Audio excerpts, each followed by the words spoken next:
You ever notice how some people can ruin your whole mood without even raising their voice? They don't yell, they don't argue, they just tilt their head, sigh, and suddenly you're apologizing for things you didn't even do. Yeah, that's not communication.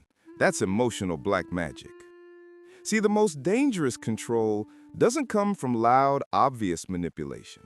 It comes from the soft kind, the guilt trip disguised as concern, the silent treatment packaged as self-care, the backhanded compliment that feels like a hug from a cactus. And the worst part? Most people don't even realize it's happening. They think they're being empathetic or mature, when in reality, they're being programmed like an emotional Roomba, cleaning up everyone else's mess while being drained dry. This video isn't about turning you into a manipulator. It's about seeing the game, the subtle psychological tricks people use to control your emotions, decisions, and even your identity. Because once you see the game, you stop playing it. And that's when the real power shift begins.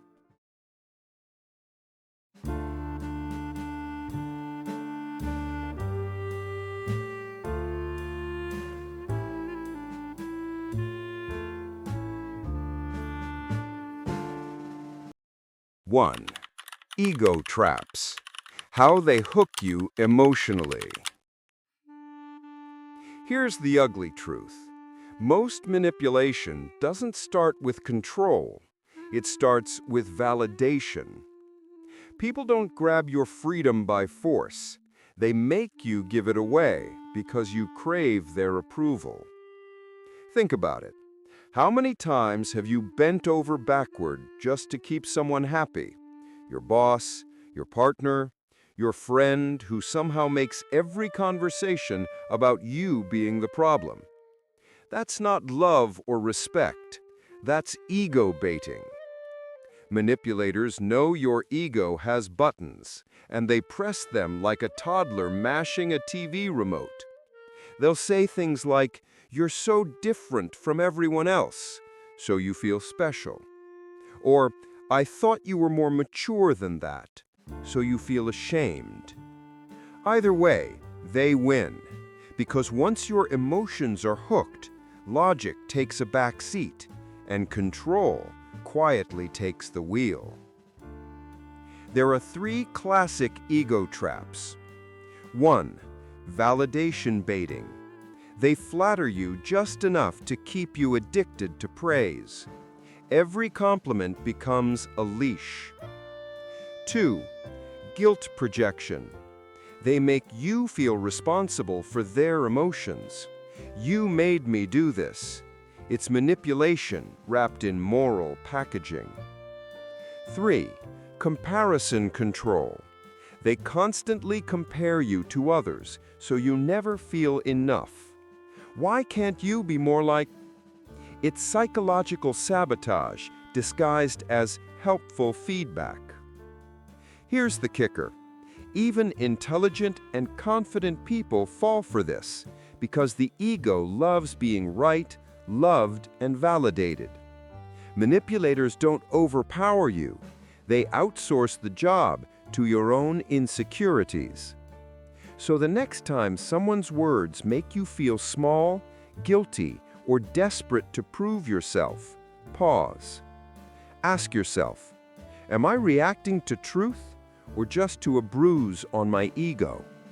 Because once you stop feeding that bruise, they lose their favorite weapon. 2. The power of strategic indifference. Why not reacting is the most powerful reaction you can have.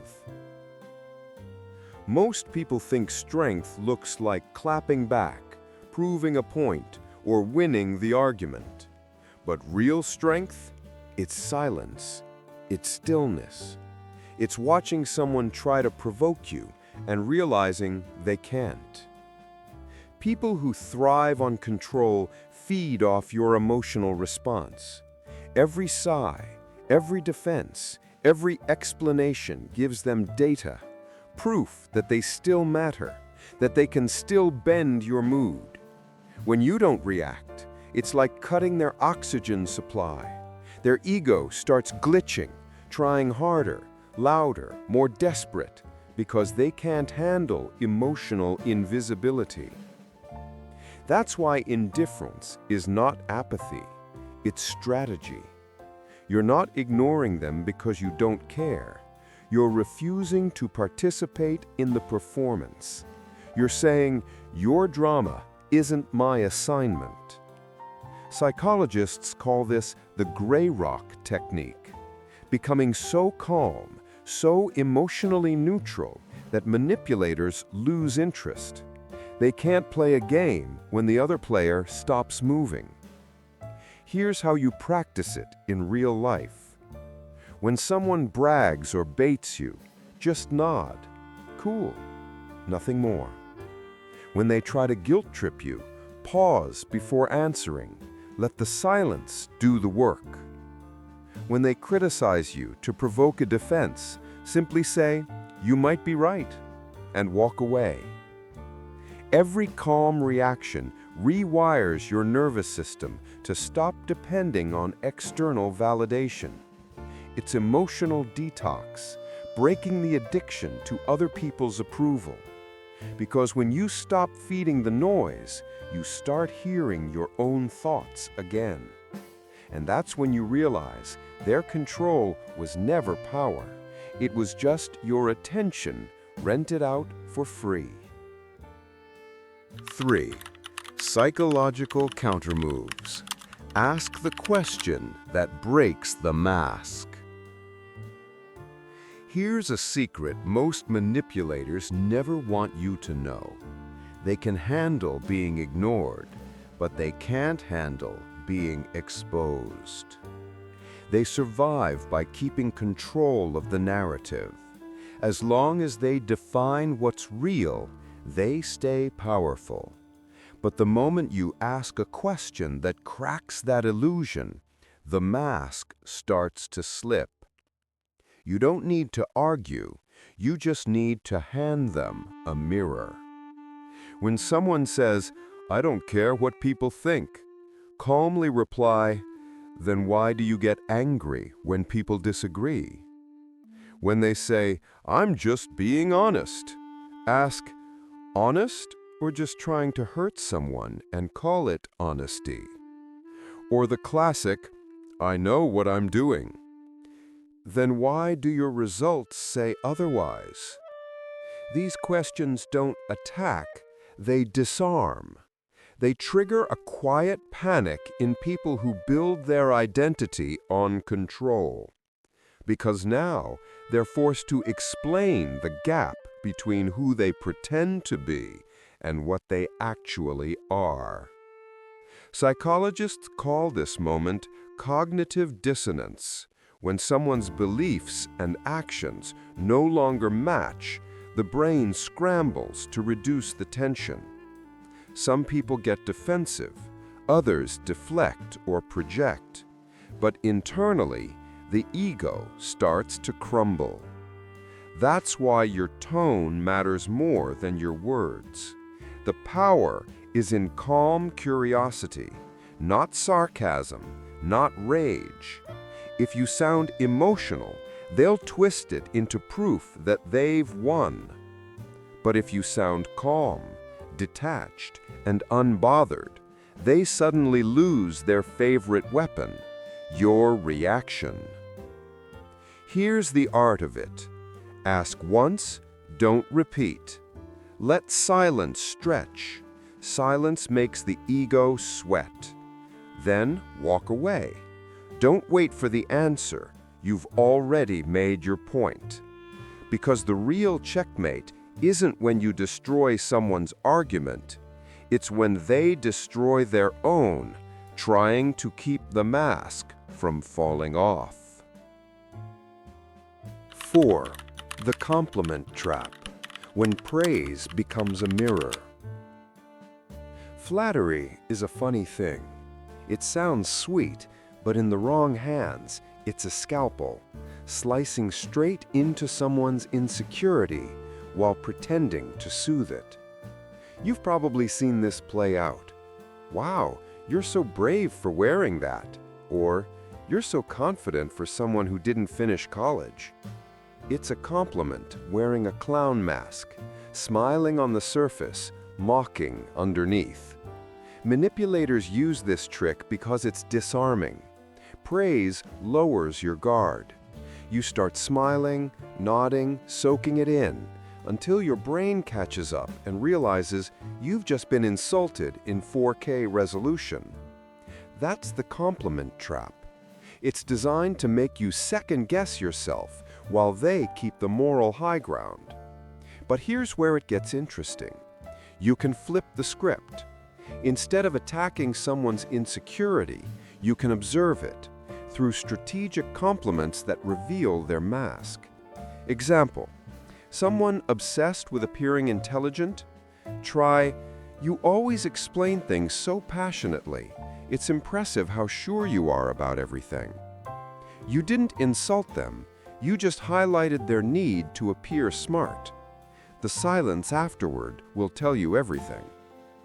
This isn't about being manipulative, it's about awareness. The way people receive compliments reveals their emotional fractures. Someone who's secure says, "Thank you." Someone who's fragile gets defensive, suspicious, or over-explains. That's not confidence, that's armor. Understanding this changes the game. You stop taking people's flattery personally, whether it's fake praise or subtle shade. You start seeing it for what it is: information. A window into how they view power, insecurity, and validation. So next time someone gives you a compliment that feels off, don't rush to react. Smile.